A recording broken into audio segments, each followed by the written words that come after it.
Benvenuti su IT Problem Solver. Oggi affrontiamo un tema cruciale per chi frequenta i social network. Come avrete sentito, la recente decisione di Meta, l'azienda madre di Facebook, Instagram e Trend, ha deciso di abbandonare il tradizionale sistema fact-checking, d'ora in poi la moderazione dei contenuti sarà affidata agli utenti attraverso un sistema di votazione simile alla Communities News di social di X, social precedentemente noto come Twitter. Andiamo a vedere qua, vedete questo articolo del Sky TG24, ma potete vedere un po' su tutte le testate giornalistiche, sulla stampa, sull'ANSA, questo articolo in cui si comunica questa decisione. L'effetto di questo cambiamento segna un passo importante per le piattaforme social, ma apre anche nuove discussioni, soprattutto alla luce del Digital Services Act DSA dell'Unione Europea, che impone agli operatori digitali di garantire la libertà di espressione, però richiede anche il contrasto efficace della disinformazione e di contenuti dannosi.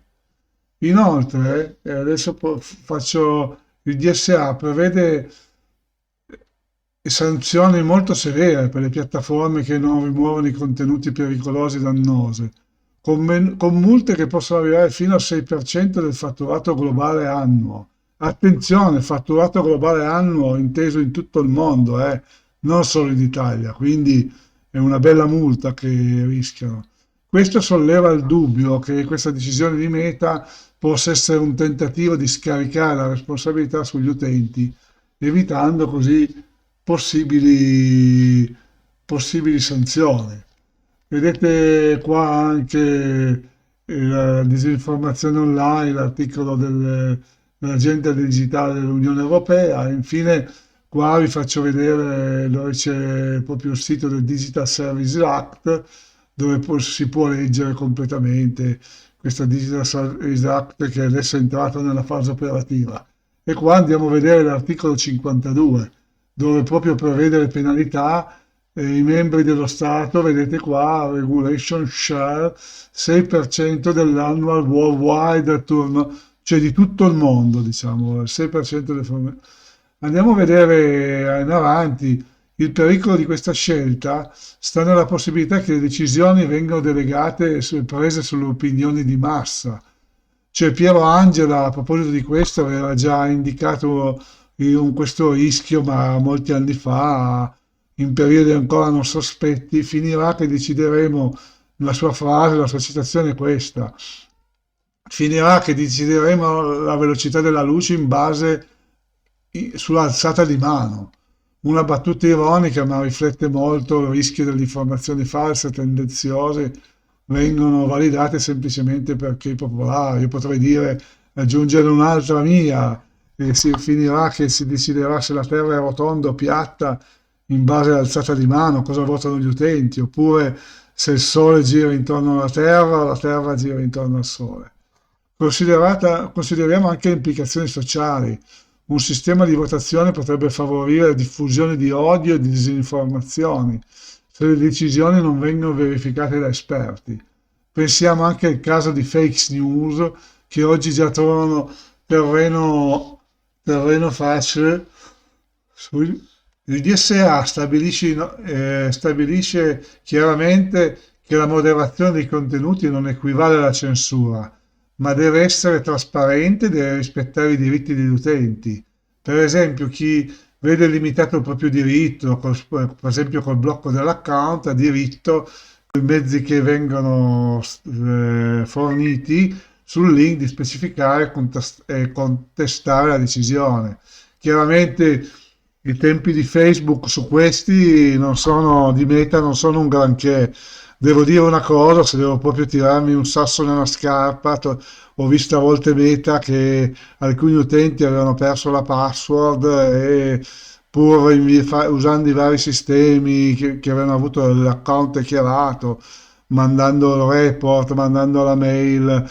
Io ho mandato un report io stesso, indicato la mia mail, non ho mai avuto risposta, quindi è molto, probabilmente proprio per questo si capisce perché Meta vuole switcharsi da questa cosa, probabilmente vuole affrontare le sue inefficienze. Dunque, affidare quindi la moderazione, potremmo dire, può anche indurre l'aspetto che quindi sia una mossa per aumentare la trasparenza, ma in realtà potrebbe servire a Meta per smarcarsi dagli obblighi di riduzione, come abbiamo visto, e dell'incorrere in multe molto salate. La scelta di Meta pone a noi di fronte a una grandissima responsabilità. Come la comunità digitale dobbiamo riflettere sul modo in cui interagiamo online e come prendiamo le decisioni su larga scala. Inoltre possiamo pensare anche a sostenere questo fattore che Meta vuole smarcarsi da questo obbligo, che Meta ha dovuto gestire ben 1,4 milioni di segnalazioni di contenuti problematici per il 2023.